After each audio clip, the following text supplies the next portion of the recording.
Guys, स्वागत है आपका हमारे YouTube चैनल पर। तो गाइस, हमने आपको पहले अपनी वीडियो में बताया था कि टेंस कितने प्रकार के होते हैं, how many types of tense. तो गाइस, हमने आपको बताया था टेंस 3 प्रकार के होते हैं। There are 3 types of tense: present tense, past tense and future tense. अब हम गाइस आपको बताने वाले हैं what is present tense. Present tense के बारे में हम आपको बताते हैं कि प्रेजेंट टेंस होता क्या है। तो गाइस, प्रेजेंट टेंस की अगर हम बात करते हैं, प्रेजेंट टेंस होता है हमारा जो समय आपका हमारा अभी वर्तमान समय है, जो समय हमारा चल रहा है। लाइक जिस भी सेंटेंस के अंत में है आता है वो हमारा प्रेजेंट टेंस होता है। तो गाइस, आज हम बताने वाले हैं कि आपको प्रेजेंट इंडेफिनिट के बारे में। ओके, अगर हम बात करते हैं प्रेजेंट इंडेफिनिट की, तो प्रेजेंट इंडेफिनिट की आईडी होती है आपकी ता है, ती है, ते है। जिस भी वाक्य के अंत में ता है, ती है, ते है आता है वो है आपका प्रेजेंट इंडेफिनिट टेंस कहलाता है। एग्जांपल के लिए अगर हम देखते हैं, फॉर एग्जांपल लाइक वह गाना गाता है, वह गाना गाता है। ठीक है, कैसे पता चला हमें कि ये प्रेजेंट इंडेफिनिट टेंस ही है? क्योंकि इसके लास्ट में हमें हमारे सेंटेंस में क्या आ रहा है, ता है आ रहा है। तो गाइस, इससे हमें पता चलता है, ये इसकी आईडी है, इससे हमें ये पता चलता है कि ये टेंस है जो हमारा, ये जो वाक्य है ये हमारा प्रेजेंट इंडेफिनिट है। ठीक है, अब हम इसको आपको बताएंगे, इसको ट्रांसलेट करने का तरीका। इसको ट्रांसलेट करने का तरीका बताएंगे कि सही तरीके से हम सेंटेंस को, किसी भी वाक्य को कैसे आसानी से ट्रांसलेट कर सकते हैं। तो चलिए हमारे साथ जानते हैं। सबसे पहले आपका आ जाता है फर्स्ट रूल। फर्स्ट रूल होता है आपका, फर्स्ट रूल में आता है सब्जेक्ट, फिर आती है आपकी वर्ब की फर्स्ट फॉर्म, देन आती है आपकी एस और ईएस, देन आपका आया ऑब्जेक्ट। तो गाइस, सब्जेक्ट क्या होता है, व्हाट इज सब्जेक्ट? अगर हम आपको सब्जेक्ट के बारे में बताएं, सब्जेक्ट होता है आपका कर्ता, किसी भी काम को करने वाला। हिंदी में बोलते हैं हम जिसको कर्ता। इंग्लिश में वही चीज होती है आपकी सब्जेक्ट कहलाती है। लाइक अगर कोई काम, कोई भी कार्य कर रहा है, कोई भी व्यक्ति या कोई भी जानवर, कोई इंसान काम कर रहा है, तो वो आपका सब्जेक्ट कहलाता है। जैसे कि अब हमने आपको एग्जांपल बताया था, वह गाना गाता है।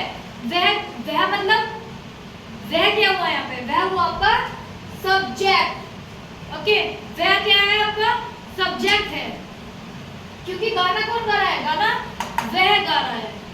ठीक है, तो वह के लिए हम लगाएंगे यहाँ पर, पहले हम देख लेते हैं कि वह यहाँ पे आपके 2 टाइप के होते हैं। वह हम लड़की के लिए भी यूज करते हैं, वह हम लड़के के लिए भी यूज करते हैं, और वह हम यूज करते हैं कई बार हम किसी थिंग्स के लिए भी। ठीक है, तो अब हम ये कैसे पता लगेगा हमें कि ये लड़की के लिए यूज हो रहा है कि ये लड़के के लिए यूज हो रहा है? तो इसके लिए हमें लास्ट में इसके जो आईडी दी गई है उससे हमें पता चलेगा कि वह ही हमारा लड़की के लिए है या लड़के के लिए है। देखो एग्जांपल देखिए आप, वह गाना गाता है, तो भाई गाना कौन गा रहा है, वह गा रहा है।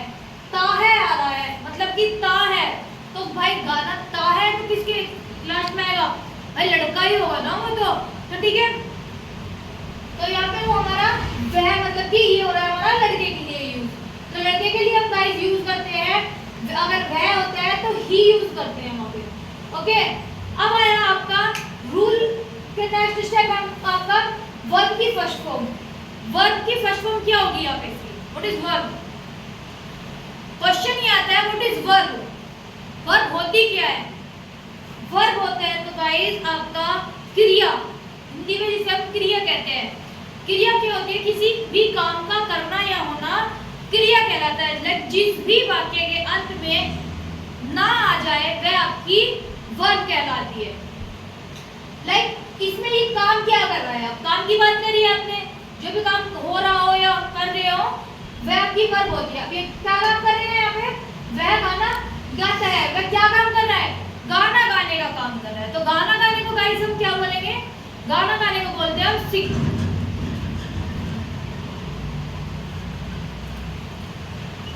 ये सिंग। अब बचा आपका आया आपकी बारी एस और ईएस की। अब एस कहाँ यूज करना है और ईएस कहाँ यूज करना है? तो गाइस इस वाले जो वर्ड है ये वाला आपका सिन, इसके साथ आ जाएगा आपका एस। अब ये कहाँ पे यूज करना है? एस किसके साथ यूज करने हैं और ईएस किसके साथ यूज करना है? तो गाइस वो भी हम आपको बहुत ही जल्द बताएंगे। ओके, तो अब बचा आपका ऑब्जेक्ट। ऑब्जेक्ट क्या बचा आपका सब्जेक्ट हो गया, आपका वर्ब हो गई, देन आपको बचा ऑब्जेक्ट। ऑब्जेक्ट हुआ क्या आपका गाना। गाने को क्या बोलते हैं guys? Song. He sings a song.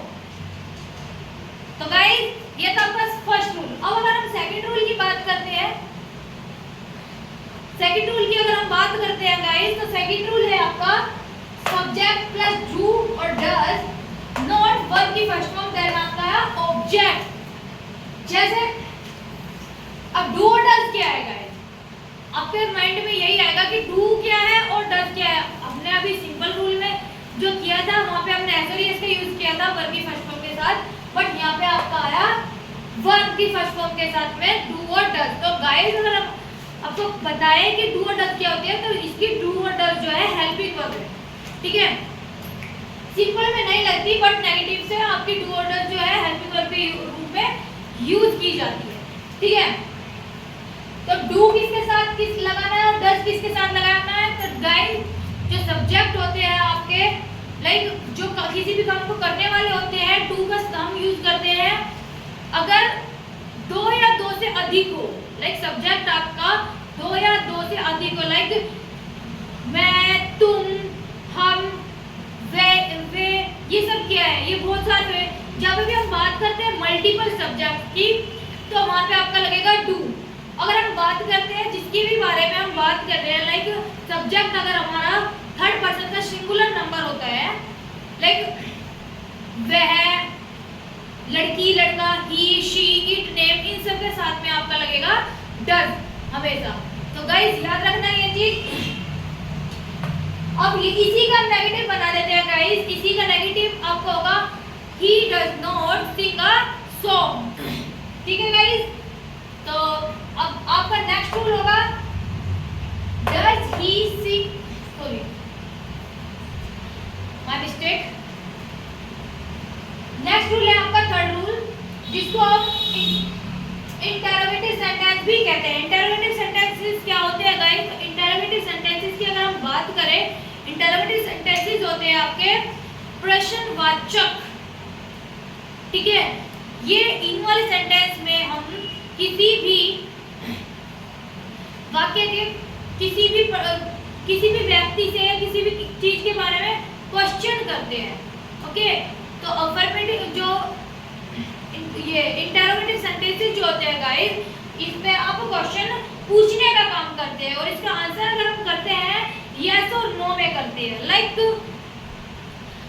अगर हम बात करते हैं वह गाना गाता है, हिंदी में इसकी पहचान कैसे करेंगे? इंग्लिश में तो पहचान हमने आपको बता दी। इंग्लिश में पहचान होती है इसकी, आपकी किसी भी वाक्य की स्टार्टिंग अगर उसकी हेल्पिंग वर्ब के साथ होती है, अगर किसी भी वाक्य की स्टार्टिंग उसके किसके साथ होती है? उसकी हेल्पिंग वर्ब के साथ होती है, तो वो आपका सेंटेंस इंटरोगेटिव सेंटेंस हो जाएगा। आंख मीच के आप पता लगा सकते हैं कि वह आपका इंटरोगेटिव सेंटेंस है। इंग्लिश में तो आपको हमने बता दी, अब हिंदी में इसकी पहचान कैसे करेंगे? हिंदी में गाइस अगर आप बताएं इसकी पहचान कैसे करनी है, तो हिंदी में किसी भी वाक्य के अगर स्टार्टिंग में क्या लग जाए, किसी भी वाक्य की स्टार्टिंग में अगर क्या लग जाए, तो वो आपका क्या होगा? वो आपका इंटरोगेटिव सेंटेंस कहलाएगा, ओके। जैसे कि यही वाला सेंटेंस हम लेते हैं, वह गाना गाता है, वह गाना नहीं गाता है, इंटरोगेटिव नेगेटिव हो गया। अब इंटरोगेटिव कैसे हो गई है? क्या वह गाना गाता है? क्या वह गाना गाता है? ये क्या हुआ आपका इंटरोगेटिव सेंटेंस। उसका आंसर हम कैसे देंगे? हाँ या ना में देंगे। भैया यस और नो में तो दोगे। लाइक क्या वह गाना गाता है? अगर गाना गाता है तो हाँ, नहीं गाता है तो ना, ठीक है। तो उम्मीद है गाइस समझ में आया होगा आपको। फिर नेक्स्ट रूल है आपका गाइस, सी का इंटरोगेटिव नेगेटिव बन जाता है क्या के साथ साथ में इस वाक्य में आपका नहीं का यूज भी करते हैं। आता है, तो ये आपका इंटरोगेटिव नेगेटिव हो गया। ठीक है गाइस, अगर हम बात करते हैं 6 रूल, अभी तक आपने किसी ने 4 रूल पढ़े होंगे, किसी ने 3 रूल पढ़े होंगे कि सेंटेंसेस के कितने रूल्स होते हैं, एक टेंस में कितने रूल होते हैं। तो अगर हम सेंटेंसेस के रूल की बात करते हैं तो यहाँ पे बच्चों 6 रूल होते हैं। कितने रूल होते हैं? यहाँ पे होते हैं आपके 6 रूल। किसी भी टेंस के को ट्रांसलेट करने के लिए उसको 6 रूल में ट्रांसलेट करना होता है। हम बात कितने टाइप की करते हैं पूरे वर्ल्ड में, क्या पता है आपको कि हम कितने तरह की बात करते हैं? हम बात तो बहुत सारी करते हैं, पर लेकिन आपकी जानकारी के लिए मैं बता दूं आपको एक चीज कि दोस्तों, हम चाहे जितनी भी बात कर ले, पर लेकिन हम लोग सिर्फ 6 तरह की बात के अलावा हम कोई बात नहीं करते किसी से। लाइक पहले हम सिंपल बोलेंगे, फिर ना नहीं में भी बोलेंगे, फिर हम क्या में बोलेंगे, क्या मैं खाना खाता हूँ, नहीं खाता हूँ, फिर आपका आया डबल फैमिली वाला, डबल इंटरोगेटिव सेंटेंसेस, इनको हम बोलते हैं। ठीक है, लाइक वह वहाँ क्यों जाता है, कब जाता है, कैसे जाता है, क्यों आते हो तुम यहाँ क्यों नहीं आते हो, तुम मुझसे बात क्यों नहीं करता है, वह तुमसे बात क्यों नहीं करता है, मुझे तुमको क्यों नहीं बुलाया है। ठीक है, यहाँ पे बहुत सारी चीजें हो सकती है, पर लेकिन 6 तरह की बात के अलावा आप किसी से बात नहीं करते हो। ठीक है, तो 6 रूल आ जाता है आपका WH फैमिली वाला। WH family, what is WH family? तो गाइस, मैंने आपको पहले भी बताया कि WH फैमिली होते क्या है और कितने वर्ड्स होते हैं WH फैमिली में। अगर आपको किसी को नहीं पता है तो मेरी वीडियो आप देख सकते हैं पहले भी, उसमें मैंने आपको बताया गया है कि WH फैमिली वर्ड्स कितने, how many types of WH family. ठीक है गाइस, तो उम्मीद है आपको हमारी वीडियो अच्छी लगी होगी। अगर आपको हमारी वीडियो अच्छी लगी हो तो हमारे चैनल को लाइक करें, सब्सक्राइब करें। तब तक के लिए बाय बाय, मिलते हैं आपको हम नई वीडियो के साथ। Thank you.